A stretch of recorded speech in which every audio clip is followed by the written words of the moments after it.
கேட்போம். எடுத்தவர்கள் எழுந்து நின்று சத்தமா தெளிவா எல்லாருக்கும் புரியும்படி வாசிக்க கேட்போம். லூக்கா எழுதின சுவிசேஷம் 19ஆம் அதிகாரம் 30 - 44 வரை.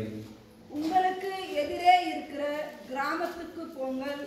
அதிலே பிரவேசிக்கும் போது மனுஷரில் ஒருவனும் ஒரு காலும் ஏறிராத கழுதைக்குட்டியை கட்டியிருக்க காண்பீர்கள். அதை அவிழ்த்து கொண்டு வாருங்கள். அதை ஏன் அவிழ்க்கிறீர்கள் என்று யாராவது உங்களிடத்தில் கேட்டால் அது ஆண்டவருக்கு வேண்டும் என்று சொல்லுங்கள் என்றார். அனுப்பப்பட்டவர்கள் போய் தங்களுக்கு அவர் சொன்னபடியே கண்டார்கள். கழுதைக்குட்டியை அவர்கள் அவிழ்க்கும் போது அதற்கு உடையவர்கள், குட்டியை ஏன் அவிழ்க்கிறீர்கள் என்று கேட்டார்கள்.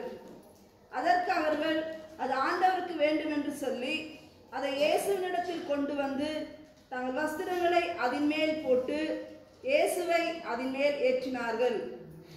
அவர் போகையில் அவர்கள் தங்கள் வஸ்திரங்களை வழியிலே விரித்தார்கள்.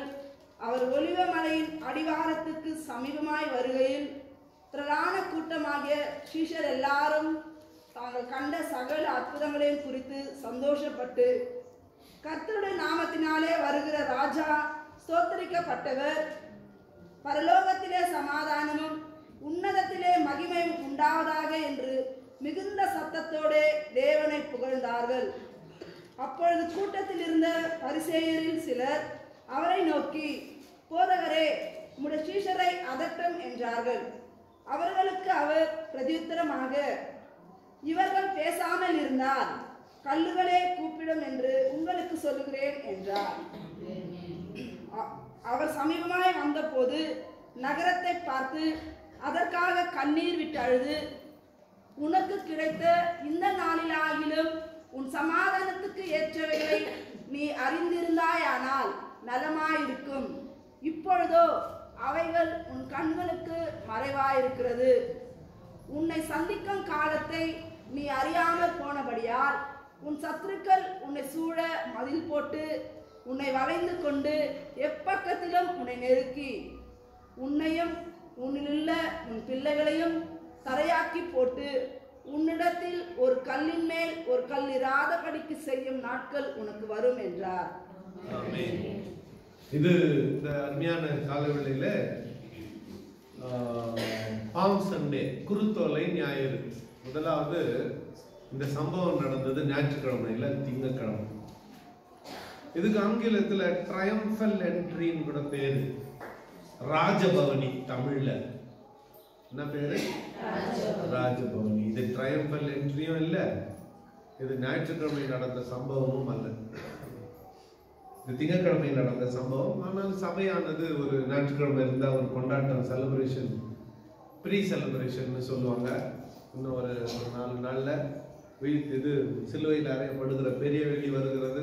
அடுத்த ஞாயிற்றுக்கிழமை என்ன வருது? Resurrection Sunday. ஈஸ்டர் பேர் வேணா பயன்படுத்துறது. ரிசரக்ஷன் சண்டே, உயிர் தெழுந்த ஞாயிறு வருகிறது. அப்ப அதுக்கு முன்னால ஒரு கொண்டாட்டத்திற்கு ஆரம்பமாக இந்த ஓய்வு நாளை சபையாக வைத்துக் கொண்டார்கள். அதைத்தான் நாமும் வருஷா வருஷம் கொண்டாடி கொண்டு இருக்கிறோம். ஆனால் இதனுடைய முக்கியத்துவத்தை புரிந்து கொண்டு செலிப்ரேட் பண்றது நமக்கு பிரயோஜனமாயிருக்கும், நன்மையாயிருக்கும், ஆசீர்வாதமாயிருக்கும். முதலாவதாக இயேசு கலிலேயாவிலிருந்து புறப்படுகிறார், அல்லது நாசரேத்திலிருந்து புறப்படுகிறார். அவருடைய ஊழியத்தை நாசரேத்தில் ஆரம்பிக்கிறார். ஆனால் நாசரேத்திலிருந்து ஒரு நன்மையும் பெறவாது என்கின்ற ஒரு பழமொழியும் இருக்கிறது. இவர் நன்மை செய்கிறவராய் சுற்றி தெரிகிறார். கிராமங்கள் தோறும், பட்டணங்கள் தோறும் குருடரை பார்வையடைய வைத்து, முடவரை நடக்க வைத்து, ஊமையரை பேச வைத்து, மரித்தோரை உயிர்த்தெழ செய்து, தரித்ததற்கு சுவிசேஷம் அறிவித்துக் கொண்டு வருகிறார். இஸ்ரவேல் ஜனங்கள் நாளை அடையாளத்தை தேடுகிறவர்கள். இயேசுநாதரிடத்திலே கேட்டார்கள், ஆண்டவரே, நீர் எங்களுக்கு ஒரு அடையாளத்தை தர வேண்டும். அதற்கு இயேசு கிறிஸ்து என்ன சொன்னாரு? என்ன மாறுபாடுள்ள சந்ததி நீங்கள், என்னிடத்தில் அடையாளத்தை தேடுகிறீர்கள். யோனாவின் அடையாளமே அன்றி வேறொரு அடையாளத்தை நான் உங்களுக்கு தர மாட்டேன் என்று சொன்னார். யோனாவின் அடையாளம் என்ன? 3 நாள் இரவும் பகலும் மீனின் வயிற்றிலே அவன் இருந்தான். பிறகு நினிவே பட்டணத்துக்கு வந்து சேர்ந்து சுவிசேஷத்தை அறிவித்தார். மனுஷகுமாரனும் மரணத்தின் வயிற்றிலே கல்லறையிலே 3 நாள் இருக்க வேண்டும். இந்த அடையாளத்தை தவிர வேறொரு அடையாளத்தை நான் உங்களுக்கு தரமாட்டேன் என்று சொன்னார். ஆனால் தீர்க்கதரிசிகளின் புத்தகத்தில் எழுதப்பட்டிருக்கிறது,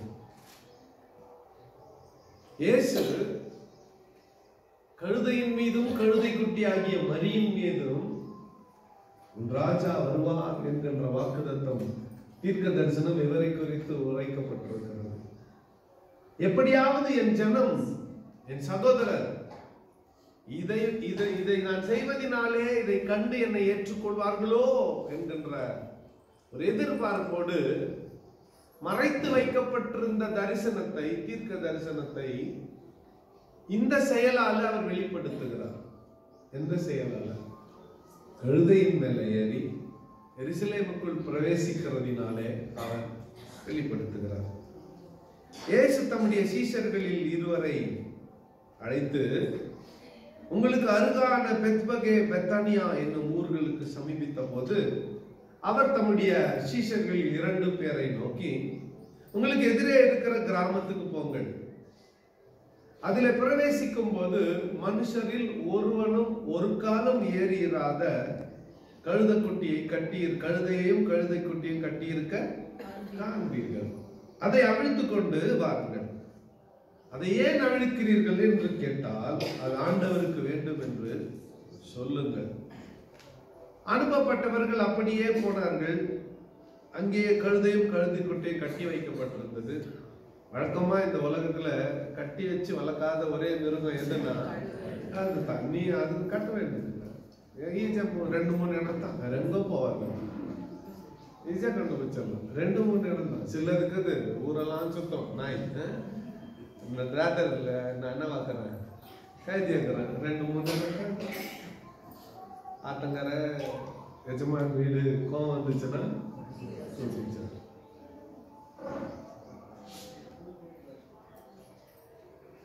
அனுப்பப்பட்டவர்கள் போய் தங்களுக்கு சொன்னபடியே கண்டார்கள், அவிழ்த்தார்கள். ஏன் அவிழ்கிறீர்கள் என்று கேட்டார்கள். ஆண்டவருக்கு வேண்டும் என்று சொன்னவுடனே விட்டு விட்டார்கள். கொண்டு வந்த உடனே தங்கள் வஸ்திரங்களை கழட்டி அந்த கழுதையின் மேல போட்டார்கள். ஜனம் கொஞ்சம் கொஞ்சமா கூடிடுச்சு.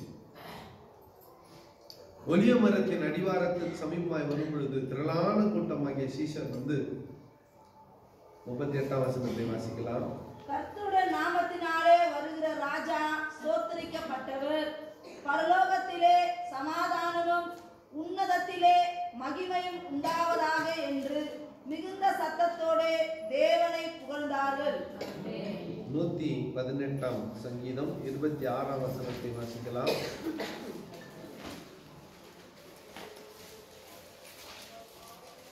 118ஆம் சங்கீதம் 26ஆம் வசனம். கர்த்தருடைய நாமத்தினாலே வருகிறவர் ஸ்தோத்திரிக்கப்பட்டவர், கர்த்தருடைய ஆலயத்திலிருந்து உங்களை ஆசீர்வதிக்கிறோம். கர்த்தருடைய நாமத்தினாலே வருகிறவர் ஸ்தோத்திரிக்கப்பட்டவர், கர்த்தருடைய ஆலயத்திலிருந்து உங்களை ஆசீர்வதிக்கிறோம். இது மேசியாவுக்கு கொடுக்கிற வரவேற்பு. இந்த வார்த்தைகளை சொல்லி அவர்கள் அவரை துதித்தார்கள். அப்ப கூட்டத்தில் இருக்கிற பரிசேயர் சதிசேயர் எல்லாம், போதகரே உம்முடைய சீஷரை அதட்டும் என்றார். அவர்களுக்கு அவர் பிரதித்திரமாக, இவர்கள் பேசாமல் இருந்தால் கல்லுகளே கூப்பிடும் என்று உங்களுக்கு சொல்லுகிறேன் என்றார். இந்த கழுதை வந்து மார்க் என்ன எழுதுறாருன்னா, இருவழி சந்தியிலே ஒரு வாசல் அருகே கட்டி இருந்த கழுதை. இருவழி சந்தி, 2 ரோடு சேர்ற ஒரு இடம். அங்கே ஒரு வாசல் இருக்கிறது. அங்கே இந்த கழுதை குட்டியை கட்டி வைத்து வளர்த்து கொண்டிருக்கிறார். இந்த பக்கம் போறதா அந்த பக்கம் போறதான்னு தெரியாத நிலைமையில இருக்கக்கூடிய ஒரு கழுதை. இருவழி சந்தி. எந்த பக்கம் செல்வது என்று அறியாமல் இருக்கிற ஒரு நிலை. அந்த இடத்துல இருக்கக்கூடிய ஒரு கழுதை. இதை ஆண்டவர் தெரிந்து கொண்டு இதன் மேல பயணித்து எருசலேமுக்குள் பிரவேசித்தார். அப்படி அவர் எருசலேமுக்கு பிரவேசிக்கும் போது அந்த எருசலேமில் இருக்கிற வேதபாரகர் பரிசேயர் கழுதையின் மேல ஒருத்தர் வராருன்னு சொன்ன உடனே அவரை குறித்த வசனம் என்ன சொல்லி இருக்கிறது என்று அவர்கள் சிந்தித்திருக்க வேண்டும். இவர்களுடைய தீர்க்கதரிசியாகிய சகரியா சொன்னது என்ன? மேசியாவை குறித்து பழைய ஏற்பாட்டின் தீர்க்கதரிசிகள் அறிவித்திருக்கிறது என்ன என்று சிந்தித்து இவரை மேசியாவாக ஏற்றுக்கொண்டிருக்க வேண்டும். மத்தேயு, மார்க்கு போன்றவர்கள் எல்லாம் இதே சம்பவத்தை எழுதி இருக்கிறார்கள். ஆனால் லூக்கா தான் இதற்கு ஒரு பர்சனல் டச் கொடுக்கிறார். தனிப்பட்ட ஒரு ஒரு ஒரு தொடுதல், பர்சனல் டச் ரொம்ப முக்கியம். நர்சிங் நர்சம்மாவுடைய ஸ்பெஷாலிட்டி என்ன? சும்மா ஒரு அப்படி ஒரு தட்டு தட்டுவாங்க. நம்ம தானே, நம்ம எல்லாம் தூரம் நின்று பார்த்து அவன் நேரம் அப்படியே ஸ்டைலா வந்து அடி ஒரு தட்டு என்ன பண்ணுகிற அப்படின்னு அவர் சும்மா எங்க மாமா பார்த்துட்டு நல்ல முத்த நாக்கு நீட்டு இருந்தாங்க. அந்த நிலவில் இருக்கிறோம். நம்ம எல்லாம் சொன்னா கூட ஒன்றும் இல்லை, இன்னும் நீட்டினாரு. அந்த நர்ஸ்க்கு இருக்கிற ஒரு டச், பர்சனல் டச். ஏசுநாதர் கூட ஒரு நர்ஸா இருந்தாரு. எப்போ குஷ்டரோகி வந்தார். ஆண்டவரே உமக்கு சித்தமானால் என்னை சுத்தமாக்கும் உம்மாலே ஆகும் என்றான். அவர் என்ன பண்ணாரு? அவனை தொட்டு தூக்கி எனக்கு சித்தம் உண்டு சுத்தமாக்கணும். ஃபர்ஸ்ட் அவன் வந்ததே தப்பு. அவன் வந்தது பொது ஜனத்துக்கு தெரிஞ்சா கல்லெறிஞ்சு கொண்டுட்டு இருப்பான். குஷ்டரோகி வரக்கூடாது. அதுல அப்படிப்பட்ட ஒருத்தர் யாரும் தொட விரும்ப மாட்டாங்க. ஆனா ஏசுநாதர் தொட்டார். எனக்கு சித்தம் உண்டு சுத்தமாது என்று சொன்னார். அருமையான ஆண்டவருடைய பிள்ளைகளே, இங்க லூக்கா கொடுக்கிற பர்சனல் டச் என்னன்னா, மற்ற எல்லாத்த விட லூக்கா எருசலேமுக்கு கொடுக்கப்பட்ட வாய்ப்பை குறித்து லூக்கா எழுதுகிறார். ஏசுநாதர் சமீபமாய் வந்து பட்டணத்தை பார்த்து அதற்காக கண்ணீர் விட்டு அழுது ஒரு சில வார்த்தைகளை சொல்லுகிறார். ஏசுநாதர் 2 இடத்துல அழுததாக சொல்லப்படுகிறது. கெத்செமனேல கூட அவர் அழுவல. கெத்செமனேல ஏசுநாதர் அழுவல, வியாகுலப்பட்டார். He was under tremendous pressure. பிதாவே, இந்த பாத்திரம் என்னை விட்டு நீங்க கூடுமானால் நீங்கும்படி செய்யும், ஆனாலும் என்னுடைய சித்தத்தின்படி அல்ல உம்முடைய சித்தத்தின்படியே என்று ஜெபித்தார். அழுவல. அப்போ லாசரு செத்துட்டப்போ மரியாள் அழுததை பார்த்து இயேசு அழுதார். இயேசு கண்ணீர் விட்டார். சில ஸ்மார்ட் சண்டே ஸ்கூல் டீச்சர்ஸ் என்ன பண்ணுவாங்க, அவங்க பிள்ளைங்களுக்கு இந்த வசனத்தை மனப்பாட வசனமா சொல்லி கொடுத்துருவாங்க. பிள்ளைங்க இயேசு கண்ணீர் விட்டார். கொஞ்சம் பெரிய வசனம் எதனா சொல்லி கொடுத்துட்டா பசங்க ஜனங்களை பார்த்தா என்ன பண்ணிடுவாங்க, பயத்துல மறந்துடுவாங்க. அதுக்காக இயேசு கண்ணீர் விட்டார் சின்ன வசனம்.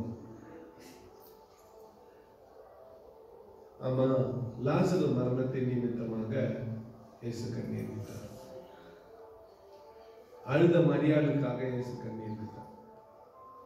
ஆனா இங்க இயேசு இந்த பட்டணத்தை பார்த்து, எருசலேமை பார்த்து கண்ணீர் விட்டு அழுது, உனக்கு கிடைத்த இந்த நாளிலாகிலும் உன் சமாதானத்துக்கு ஏற்றவைகளை நீ அறிந்திருந்தாயானால் நலமாயிருக்கும். இப்பொழுது அவைகள் உன் கண்களுக்கு மறைவாக இருக்கிறது. உனக்கு கிடைத்த இந்த நாளிலாகிலும் உன் சமாதானத்துக்கு ஏற்றவைகளை நீ அறிந்திருந்தாயானால் நலமாயிருக்கும். இப்பொழுதோ அவைகள் உன் கண்களுக்கு மறைவாக இருக்கிறது. உன்னை சந்திக்கும் காலத்தை நீ அறியாமல் போனபடியால் உன் சத்துருக்கள் உன்னை சூழ மதில் போட்டு உன்னை வளைந்து கொண்டு எப்பக்கத்திலும் உன்னை நெருக்கி உன்னையும் உன்னில் உள்ள பிள்ளைகளையும் தரையாக்கி போட்டு உன்னிடத்தில் ஒரு கல்லின் மீது ஒரு கல் இராதபடி செய்யும் நாட்கள் உனக்கு வரும். எனக்குரியவர்களுக்காக நான் வந்தேன், என் சொந்தமானவர்களுக்காக நான் வந்தேன், என் சொந்தமானவர்களோ என்னை ஏற்றுக்கொள்ளவில்லை என்று இயேசு பரிதபிக்கிறதை அங்கலாய்க்கிறதை நாம் பார்க்கிறோம். இங்க எருசலேமை குறித்து அவர் சொன்ன தீர்க்க தரிசனம், உனக்கு கிடைத்த இந்த நாளில் ஆகிலும் 3 வருஷம் நீ என்னை ஏற்றுக்கல, இந்த நாளில் ஆகிலும் நீ என்னை ஏற்றுக்கொண்டால் உனக்கு நலமாயிருக்கும். உன் சமாதானத்துக்கு ஏற்றவைகளை நீ அறிந்திருந்தாயானால் உனக்கு நலமாயிருக்கும். அவைகளோ உன் கண்களுக்கு மறைவாயிருக்கிறது. Pride of Jerusalem. எருசலேமின் பெருமை. கொஞ்சம் கவனிங்க. ஒவ்வொரு பட்டணத்துக்கும் ஒரு பெருமை இருக்கிறது. ஒவ்வொரு பட்டணத்துக்கும் ஒரு பெருமை இருக்கிறது. பாம்பே அப்படின்னு சொன்ன உடனே நம்மளுடைய பொருளாதார கேபிட்டல், அதுக்குன்னு ஒரு பெருமை, அந்த பட்டணத்துக்குன்னு ஒரு பெருமை இருக்கிறது.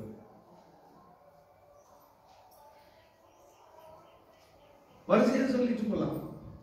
டெல்லின்னு நம்ம நாட்டினுடைய தலைநகரம், அதுக்குன்னு ஒரு பெருமை.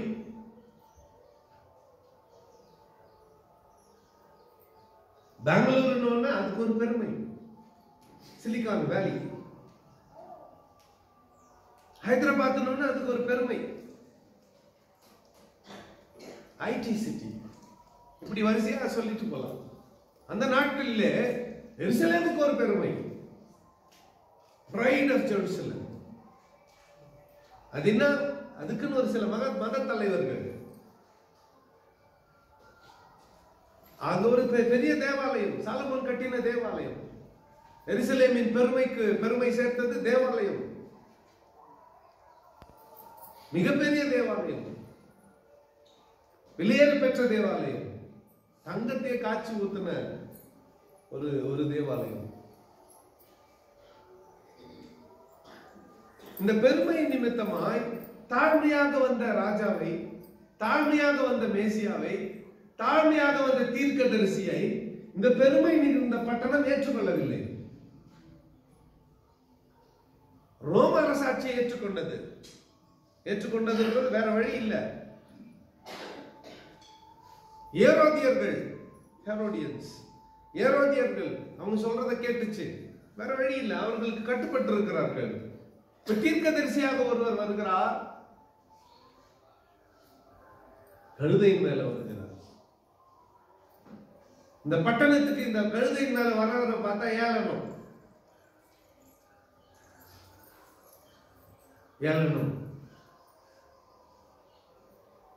ஆண்டவர் பார்த்தாரு, எருசலேமே எருசலேமே, கோழி தன் குஞ்சுகளை சட்டையின் கீழே சேர்க்கும் ஒன்றுமாய் உன்னை சேர்த்துக் கொள்ள நான் மனதாக இருந்தேன். இன்னும் 40 வருஷத்துல உனக்கு சம்பவிக்க போறது எனக்கு தெரியும். இன்னும் 40 ஆண்டுகள்ல உனக்கு சம்பவிக்க போறது எனக்கு தெரியும். உன்னை சந்திக்கும் காலத்தை நீ அறியவில்லை. இன்றைக்காவது உன் சமாதானத்துக்கு அடுத்தவைகளை ஏற்றுக்கொண்டிருந்தாயானால் உனக்கு நலமாயிருக்கும் என்று இந்த பட்டணத்தை பார்த்து இயேசு கண்ணீர் விட்டு அழுகிறார். நமக்கு சென்சிட்டிவான சில இடங்கள் இருக்கிறது, சில ஊர்கள் இருக்கிறது. ட்ரெயின்ல பங்கார்பேட்ல இருந்து அரக்கோணம் போறப்ப, சென்னைக்கு போறப்போ தூங்கினே இருந்தா கூட சரி, கண்ணு முடிச்சவன் அரக்கோணம் வந்துச்சுன்னா அனுவர்த்திகான்பேட்டை எப்ப போச்சுன்னு. ஆனா அது எங்க தாத்தா ஊரு. அந்த ஊருக்கு ஒரு முறை கூட சின்னதுல போனது, ஒரு முறை கூட போனது இல்லை. இப்பதான் எங்க தாத்தாவே இருக்கிற மாதிரி அவரே எங்க தங்குறாரு.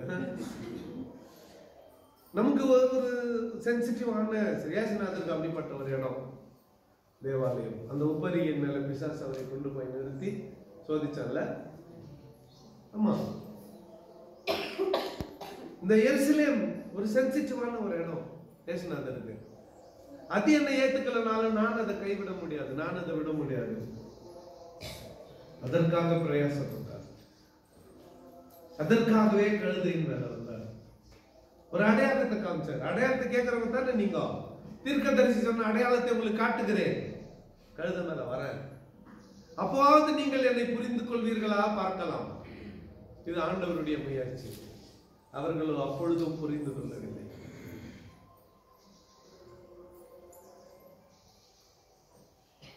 உன்னை சந்திக்கும் காலத்தை நீ அறியாமல் போனபடியால் உன் சத்துருக்கள் உன்னை சூழ மதில் போட்டு உன்னை வளைந்து கொண்டு எப்பக்கத்தில் உன்னை நெருக்கி உன்னையும் உன்னில் உள்ள உன் பிள்ளைகளையும் தரையாக்கி போட்டு உன்னிடத்தில் ஒரு கல்லின் மீது ஒரு கல் இராதபடி செய்யும் நாட்கள் வரும்.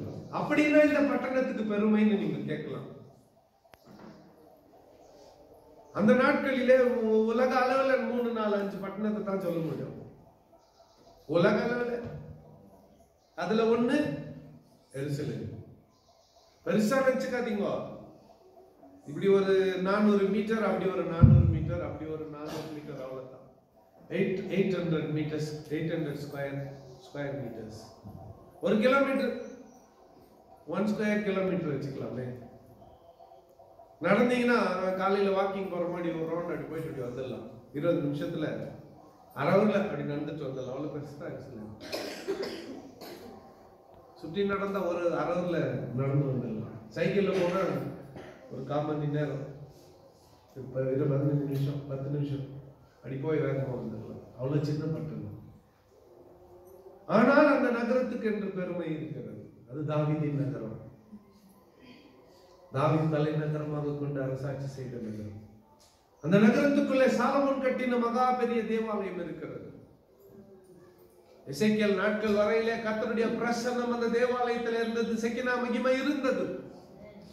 பிறகுதான் அது புறப்பட்டு எசேக்கியேலின் நாட்கள்ல ஆண்டவருடைய சமூகத்திலிருந்து மகிமை புறப்பட்டு போய் ஒலிவ மலை கிட்ட போய் மறைஞ்சு போயிடுச்சு. அது வரையிலும் கர்த்தருடைய பிரசன்னம் சமூகம் அந்த தேவாலயத்துக்குள்ள இருந்துச்சு. அதுக்கு முன்னால தேவாலயத்துக்குள்ள பிரவேசித்தவங்க லைட் எடுத்துன்னு போக வேண்டிய அவசியம் இல்லை. கிருபாசனத்தின் மேல இருந்து ஒரு பிரகாசம் பிரகாசித்துக் கொண்டிருக்கும். ஆசாரியன் போய் ஊழியம் செய்ய முடியாது. போய் புகையை ஏற்படுத்தி அந்த வெளிச்சத்துல ஊழியம் செய்வான். பிறகுதான் உள்ள ஆண்டவருடைய பிரசன்னம் போயிருச்சு. உடனே புதுசா ஒண்ணு கண்டுபிடிச்சாங்க. அதுக்கு பேர் தான் மெனோரா.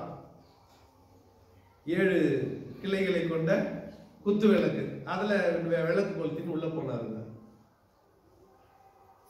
அப்படி மகிமையான கர்த்தருடைய பிரசன்னம் இருந்த பட்டணம். ஆனால் அது மேசியாவை ஏற்றுக்கொள்ளவில்லை. அதனுடைய வியாபாரத்தின் பெருமை.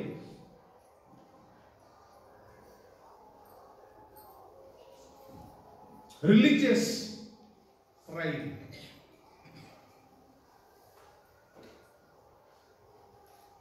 பெருமை பட்டணத்துக்கும் வரக்கூடாது, மனுஷருக்கும் வரக்கூடாது. பெருமை வந்துச்சுன்னா அழிவு ஆரம்பம் அர்த்தம். பெருமை வந்துச்சுன்னா அழிவு ஆரம்பம்.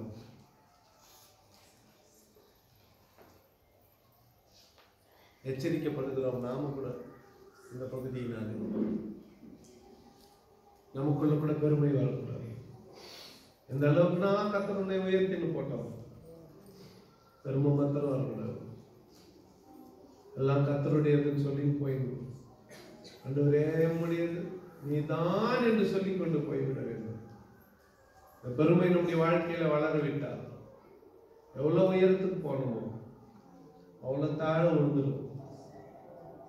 கை போய், கால் போய், கண்ணு போய், திரும்பவும் எங்க வரணும் சொல்லுங்க? எங்க வரணும்? ஆண்டவர்தான் வரணும். எருசலேம் நகரத்தை பார்த்து ஆண்டவர் கண்ணீர் விட்டு அழுதார். உன்னையும் உன்னில் உள்ள உன் பிள்ளைகளையும் தரையாக்கி போட்டு உன்னிடத்தில் ஒரு கல்லின் மீது ஒரு கல் இராதபடிக்கு செய்யும் நாட்கள் வரும் என்றார். ஒரு கல்லின் மேல ஒரு கல் இராதபடி நாட்கள் வரும்.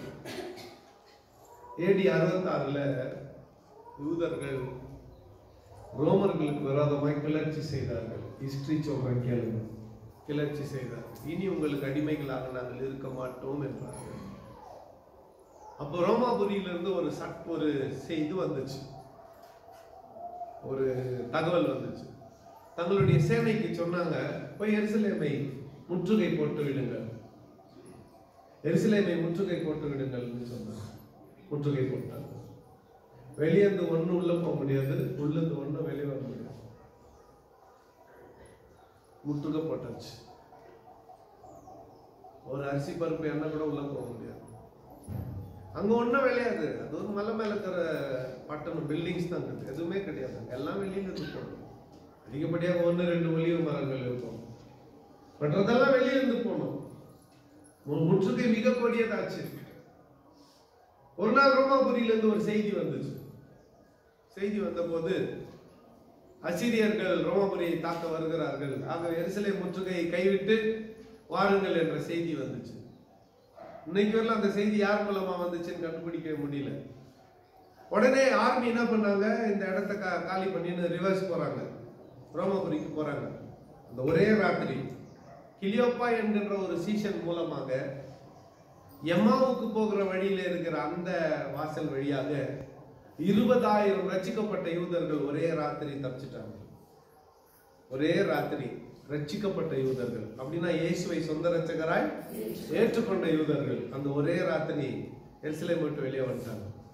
இப்படி போன படைக்கு தகவல் வருது, அப்படியெல்லாம் ஒரு செய்தியும் இல்லை, நீங்க ரோமாபுரிக்கு வர வேண்டியது இல்லை, போய் எருசலேமை மறுபடியும் முற்றுகை போடுங்கள், இந்த முறை அதனுடைய மதில் சுவரை இடித்து போடுங்கள் தகவல் வந்துருச்சு.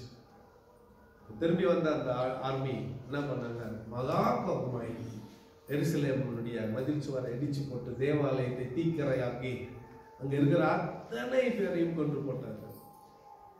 தப்பிச்சது இயேசுவை மேசியான்னு ஏத்துக்கிட்ட ரட்சிக்கப்பட்ட யூதர்கள் மாத்திரமே. இந்த இந்த 4 ஆண்டுகள் இந்த யுத்தம் நடந்தது. எருசலேம் பாழாய் போன நகரமாக போயிடுச்சு. சில காலம் சென்ற பின்பு யூதர்கள் ஒருத்தரா திரும்பி எருசலேமுக்கு வர ஆரம்பிச்சாங்க. அவங்களுக்கு எங்க தேவாலயம் இருந்துச்சுன்னு தெரியும். தேவாலயத்துக்கிட்ட போனாங்க. அங்க போய் என்ன பண்ணாங்க, ஒரு கல்லுக்கும் இன்னொரு கல்லுக்கும் மத்தியில சாலமோன் தங்கத்தை காய்ச்சி ஊத்தி இருந்தான், சிமெண்ட்டுக்கு பதிலா. இவங்களே பார்பன்ட்டியோட போனாங்க. ஒரு கல்லுல இருந்து இன்னொரு கல்லு இல்லாதபடி புரட்டி போட்டாங்க. என்னத்தை தேடி சொல்லுங்க, தங்கத்தை தேடி. கர்த்தர் சொன்ன வார்த்தை நிறைவேறும். ஒரு கல்லின் மேல ஒரு கல் இல்லாதபடிக்கு முழுவதுமாக தரைமட்டமாக்கி போடப்பட்டாங்க.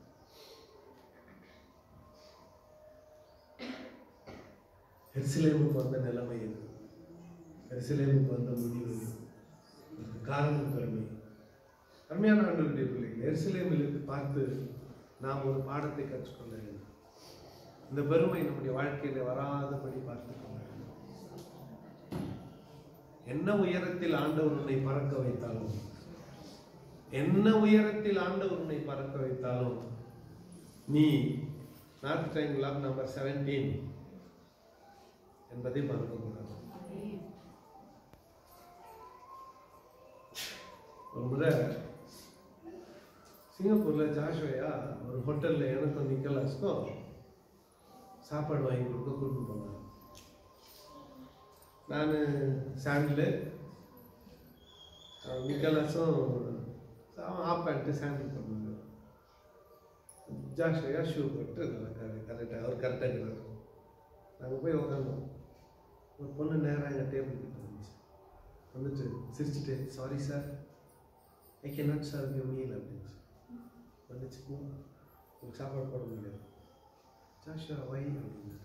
These 2 men are not in their shoes. இந்த 2 பேரும் ஷூ போட இருக்கிறாங்க.